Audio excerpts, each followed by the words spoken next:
Outineti kin. Outineti kin. On a un voisin.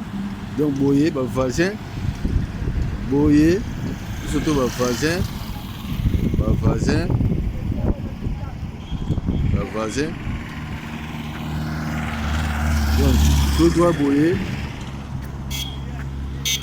Aux autres kende maluku. Bon. Tu peux tout kende. Pour que nous vote juste un avenir, il y a le pango. Avenir, il y a le pango. Autant nous filmer. Un voisin. Est-ce que biso les côtés wana entrée au kende okunda bato.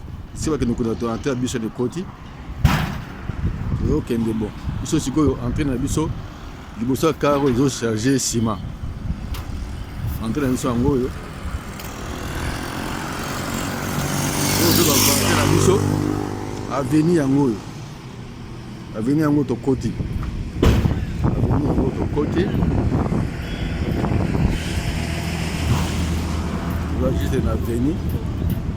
Tu peux savoir mon Congo donc avenir sur Angoyo. Pam pam pam. C'est un avenir. Nazoya. Juste avenir sur tout Kende, avenir nous a moulai. Dit assez.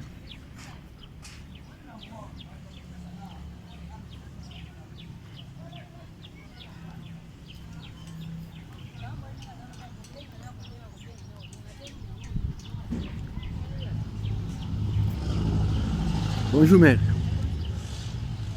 Baton ba yagite. Baton ba yagite. Ah oui bo saninga. Nazoya. O tunso avec na biso o ba voisin. Ba voisin. Au première parcelle à gauche. Pour virer. Pour virer.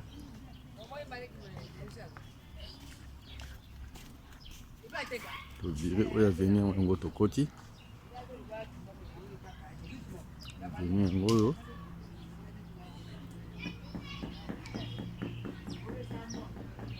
Côté n'a venu. Donc, parcelle yango. À gauche nanga. Bonjour. Batuma belu kanga yawa.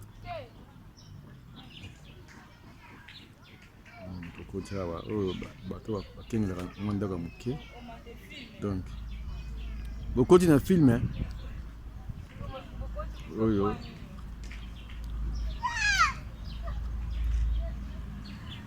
petit awa. Donc, le point Oyonde, famille de bandits.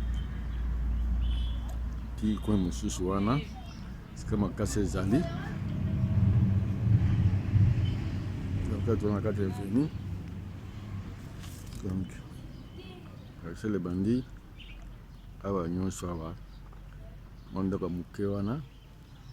Kati ya parcelle. Donc, c'est ko chamir. Faut à partir de mire wana na sima wana est-ce que suki va nous clôturer kuna place à sima wana. Va nous clôturer kuna nanu dans un premier temps. Et puis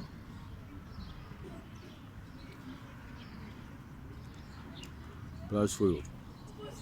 Mire mususu.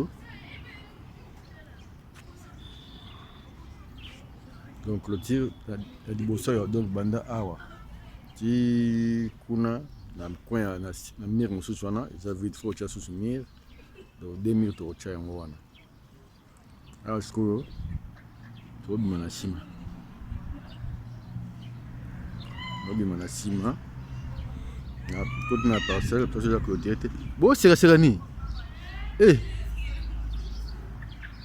On dirait batambuka.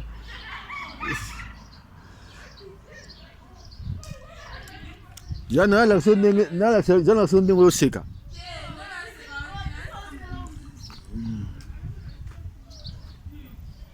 Parce que tu peux na le pango mususu ya sima. Bimi sikoyo Angela. Donc un deuxième partie où ce que tu bimi sikoyo Angela. C'est que maman va te faire ma boke. Baza. Donc vraiment que tu me dis c'est na balabala. mais entrée na biso ya car eza oyo na lakisi wana entrée ya car yango wana